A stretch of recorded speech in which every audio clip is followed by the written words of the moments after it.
इस देश का आम आदमी क्या सोचता है, ये एक बहुत बड़ा सवाल है। इस देश के आम आदमी के लिए कौन सोचता है, ये उससे भी बड़ा सवाल है। ये हुई ना बात में सबसे पहले आज हम अरविंद केजरीवाल जी से बात करेंगे, वो जो कुछ भी दिल्ली हुआ उसके ऊपर।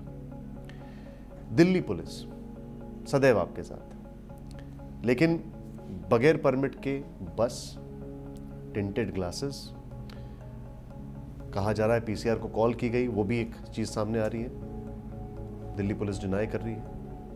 आपको लगता है कि इसमें रोल पुलिस का भी बहुत ज्यादा इंपॉर्टेंट हो जाता है?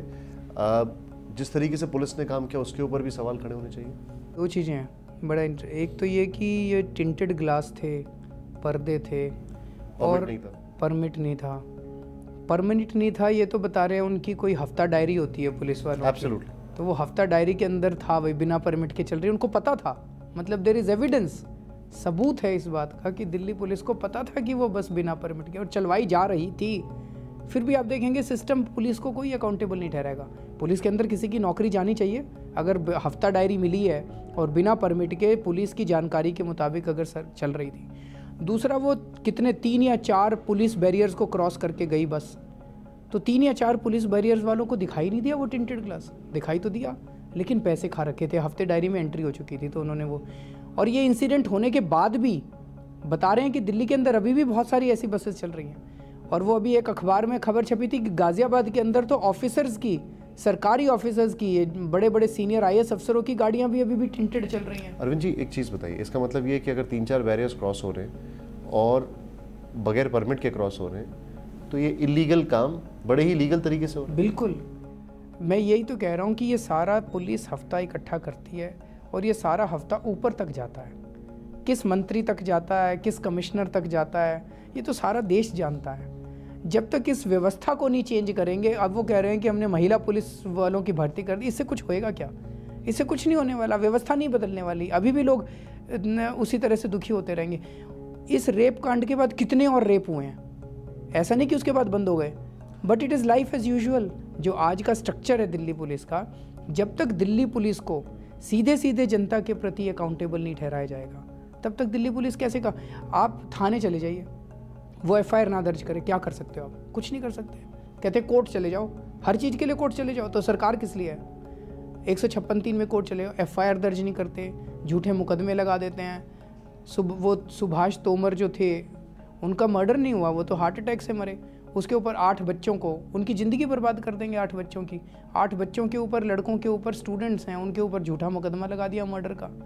किसी की भी ज़िंदगी बर्बाद कर देते हैं, किसी की भी ज़िंदगी के साथ खेलते हैं, झूठे मुकदमे लगा देते हैं, उनसे पैसे मांगते हैं एफआईआर दर्ज करने के। तो ये जब तक इस ढांचा नहीं बदला जाएगा इस पूरी की पूरी व्यवस्था का, तब तक सुधार मुश्किल है। एक सवाल मैं हर एक से पूछ रहा हूँ, आपसे भी पूछ रहा हूँ। जिस दिन आप वहाँ पर थे, जंतर मंतर पर थे, वहाँ पर एक सीनियर जर्नलिस्ट होती है जिसके साथ छेड़खानी होती है। जब शीला दीक्षित वहाँ पर आती हैं, बाकायदा वो लड़की उनको थप्पड़ मारती है, चिल्लाती है, और उस वक्त भी किसी ने उसकी मदद नहीं की। किसी ने उस आदमी को पकड़ा नहीं जो आदमी वो या बदतमीजी कर रहा था जंतर मंतर पे। जी, ये तो मैं तो ये कह ही रहा, ट्वीट किया था ये चीज़, कई चैनल्स ने दिखाया, हमारे चैनल ने ये चीज़ दिखाया। आपको लगता नहीं है कि ये अब समाज का एक अलग दृष्टिकोण? बिल्कुल, मैंने बोला 2 चीज़ें हैं। एक तो पुलिस की तो जिम्मेदारी है, पर पुलिस से कोई और अच्छी उम्मीद भी नहीं कर सकते, समाज से तो उम्मीद कर सकते हैं। समाज को क्या हो गया है?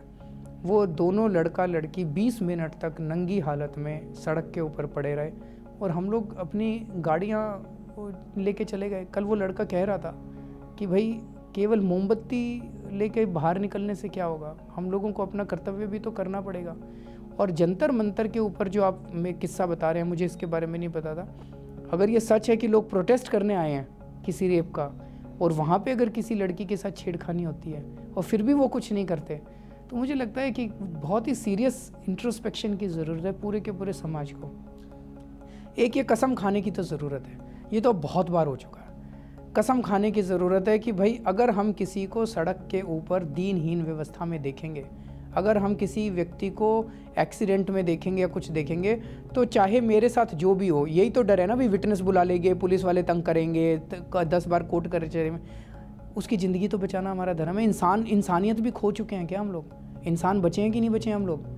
इतना तो हम लोगों को अब कसम खानी चाहिए कि जो भी हो मेरा जो भी हो, मुझे 10 बार पुलिस थाने जाना पड़े, मैं उसको मरते हुए नहीं छोड़ूंगा, मैं उसको अपनी गाड़ी में बिठा के, स्कूटर पे बिठा के जरूर लेके जाऊंगा। बलात्कार के लिए क्या सज़ा ज़रूरी है आपके हिसाब से? देखिए, ये कहा जा रहा है कि मृत्यु दंड देना चाहिए। फिर ये काउंटर आर्ग्यूमेंट हुआ कि मृत्यु दंड अगर दिया गया तो अगर वो नहीं भी मार रहा होगा उसका तो मर्डर कर देगा। तो एक चीज़ ये है, कहावत है, it is not the quantum of punishment, it is the swiftness and certainty of punishment that is important. मान लीजिए मैं रेड लाइट जंप करता हूँ, आप रेड लाइट जंप करने पे कह दीजिए फांसी होगी, और वो हो ही ना कभी। अगर लेकिन रेड लाइट जंप करने पे आप कह दीजिए 1000 रुपये का फ़ाइन हो और हमेशा होगा और 5 मिनट के अंदर हो जाएगा, आपने रेड लाइट जंप की और आपको 5000 रुपये का फ़ाइन हो गया, तो उससे रेड लाइट जंप करनी रुकेगी। तो आप क्वांटम तो बढ़ना ही चाहिए, 7 साल तो बहुत ही कम है। अब वो लाइफ इम्प्रिजनमेंट होना चाहिए कि कैपिटल पनिशमेंट होनी चाहिए, इसके ऊपर विवाद चल रहा है। अमेरिका के बाद साउथ कोरिया ने भी केमिकल कैस्ट्रेशन चालू कर दिया। पर ये बता रहे हैं केमिकल कैस्ट्रेशन तो 3 महीने का होता है, 3 महीने बाद इनफेक्टिव हो जाता है। अखबारों के अंदर ये खबरें आ रही हैं। तो इसके ऊपर एक डिबेट तो होना चाहिए, सर्टेनिटी नहीं है।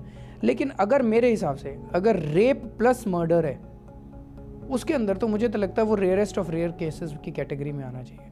रेप के लिए अगर आपने कैपिटल पनिशमेंट दे दिया तो ये डर है कि वो फिर उसको ख़त्म कर देगा। लेकिन अगर रेप प्लस मर्डर है, ऐसे केसेस को तो रेयरेस्ट ऑफ रेयर कैटेगरी में डालना चाहिए मेरे हिसाब से। पर ये तो ज़रूर होना चाहिए कि 2 महीने के अंदर उसकी 2 महीने में उसको सज़ा दे दी जाए।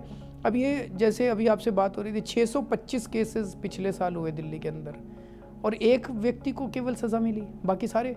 एक नर्स का यहाँ पे ईस्ट दिल्ली में 12 साल पहले रेप हुआ था नर्स का, 11 साल लगे उसके ट्रायल के अंदर। तो अगर 11 साल ट्रायल में लगेंगे, 1.25 लाख केसेस देश के अंदर पेंडिंग है रेप के, तो एक तरह से मैसेज ये है कि आप बलात्कार कर सकते हो, आपका कुछ नहीं होने वाला। और एक वकील मेरे को मिला जो बहुत गुस्से में था, उसने कहा रेप करने के बाद सबसे सेफ जगह पुलिस थाना है, पुलिस थाने में चले जाओ, वो आपको जेल में डाल देंगे, उसके बाद कोई आपको नहीं छू सकता। उसके बाद केस आपका 20 साल तक चलता रहेगा, तब तक आप बिल्कुल सुरक्षित हो, पुलिस आपको सुरक्षित रखेगी, जुडिशरी आपको सुरक्षित रखेगी, 20 साल तक आपको कोई नहीं छू सकता। उसके बाद कोर्ट पे कोर्ट, कचहरी पे कचहरी। 2 महीने के अंदर ट्रायल पूरा होना चाहिए। जर्मनी की एक लड़की के साथ बलात्कार हुआ था 2005 में, वहाँ पे जोधपुर के अंदर। हमारे ही देश की एक कोर्ट ने, जयपुर की एक कोर्ट ने, फास्ट ट्रैक कोर्ट ने 16 दिन के अंदर उसको सज़ा सुना दी थी। वो भी जज था, इन्हीं की तरह हार्ड मास का बना हुआ जज था। वो जज अगर 16 दिन में सज़ा सुना सकता है तो बाकी जज क्यों नहीं सुना सकते? मज़े की बात यह है कि सरकार को इसी तरह के फास्ट ट्रैक कोर्ट पूरे देश में बनाने चाहिए थे। उन्होंने वो जयपुर वाले कोर्ट को भी बंद कर दिया, कहा इस पर खर्चा बहुत आ रहा है। आपने एक चीज़ बताई यहाँ पर कि जल्दी ट्रायल होना चाहिए। एक केस में होता है जल्दी ट्रायल हमारे यहाँ, और बहुत जल्दी सज़ा मिलती है और कम सज़ा मिलती है और छूट जाता है। वो है जुवेनाइल के केस में। इस पूरे एपिसोड में कहा यह जा रहा है कि एक जुवेनाइल है जो कि सबसे ज़्यादा ब्रूटल था, माइनर है जो कि सबसे ज़्यादा ब्रूटल था, और वो अगर उसका बोन मैरो आइडेंटिफिकेशन सब में प्रूफ हो जाता है तो बड़ी आसानी से निकल जाएगा। आपको लगता नहीं इस लॉ को थोड़ा चेंज करना चाहिए? इसमें कुछ गड़बड़ है। आज मैं एक अखबार में पढ़ रहा था कि शायद पहले ये 16 साल मानी जाती थी उम्र, बाद में बढ़ा के 18 साल की गई है। मुझे लगता है कि इस जुवेनाइल वाले केस में भी कुछ हीनस क्राइम्स इस किस्म के ऐसे होने चाहिए जो उसमें कि एज जो है वो बार नहीं होनी चाहिए।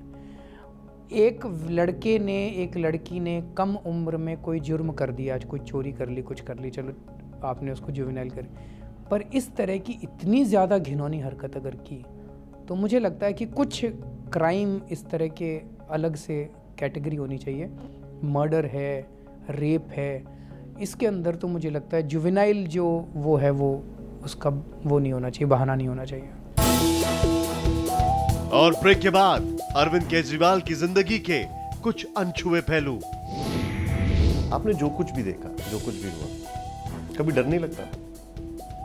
नहीं, डर नहीं लगता। बहुत बड़े बड़े लोगों के खिलाफ आपने आवाज बुलंद की। हाँ, लोगों ने बोला था, कई हमारे फैमिली वाले भी बहुत चिंतित थे। आपके माता पिता, उनको कभी खौफ होता है, कभी डर लगता है कि यार ये कुछ ज़्यादा लाइन क्रॉस कर रहा है? हाँ, काफ़ी डर लगता है। वो बेचारे, मेरी माँ कई बार रोती है।